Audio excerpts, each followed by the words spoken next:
Can you see my screen now? Yes, you're not very loud. Oh, can you hear me better now? Much better. Okay, sorry. You can see the slides. Let's go.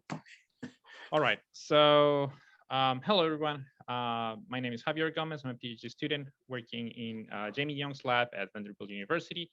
And I would like to talk about a tool that we have developed to elucidate active networks using stable isotope labeling and untargeted metabolomics. So, first of all, this tool was developed in the context of stable isotope-assisted metabolomics. For those who are not familiar with it, we make molecules.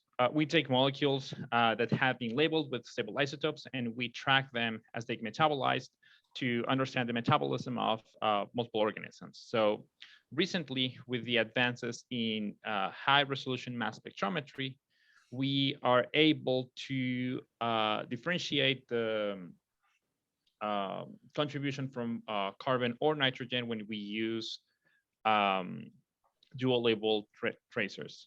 And with that, we can see the pathways that each one of them will enrich.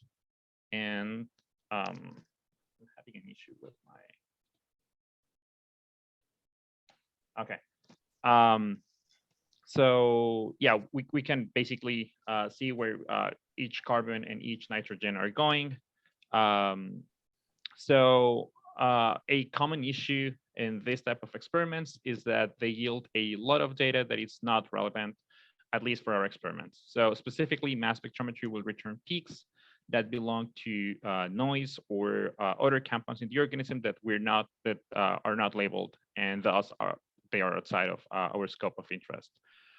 So to address this issue, we created a tool called Muisca that will filter out those peaks that we're not interested in. So we do that by first grouping the peaks that belong to the isotopologues of each one of the masses that we find. And then we use two filters. The first one is a support vector machine that selects which groups or compounds are real based on the abundance ratio of the first two isotopologues. And the second filter is, it's a filter that assesses the labeling pattern over time. So what we want to see is that the monoisotopic mass, or M0, decrease over time as the relative abundance of the other isotopologues increases over time. So now that,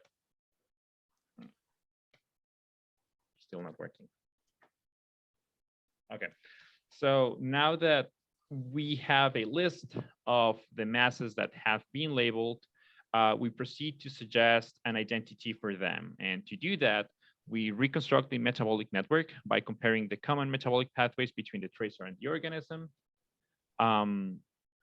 And then we find all the pathways, all the metabolites in those pathways and the corresponding masses. We do that by using the Kyoto Encyclopedia of Genes and Genomes and their API. And finally, with that, we compare against the experimentally found masses to suggest what they can be, basically. So in this case, I'm showing an example of a mass of 116. And in this case, we do have multiple matches or multiple metabolites that share the same mass. So in that case, what we do is we use a scoring function that's based on their position in the metabolic network and in their labeling patterns.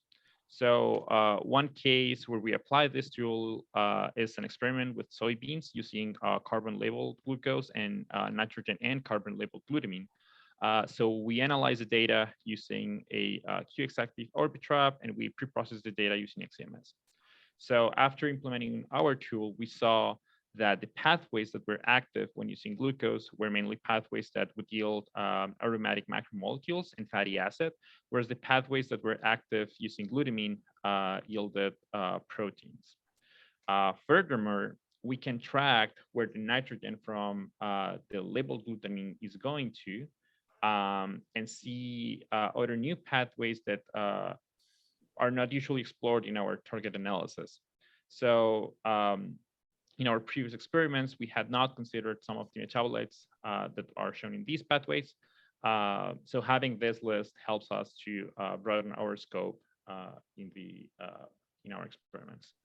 So that being said, in conclusion, we have developed a MATLAB-based tool that is optimized for untargeted metabolomics that involve stable isotopes. The tool finds all the isotopologues of the compounds that were labeled and gives a suggestion of their identity. With it, we can expand the list of pathways and metabolites of interest in our experiments, overcoming the bias of using the same metabolites that we normally do. And that being said, I would like to thank my team, our collaborators, and I'm open to answer any questions that you might have. Okay. Thank you, Javier.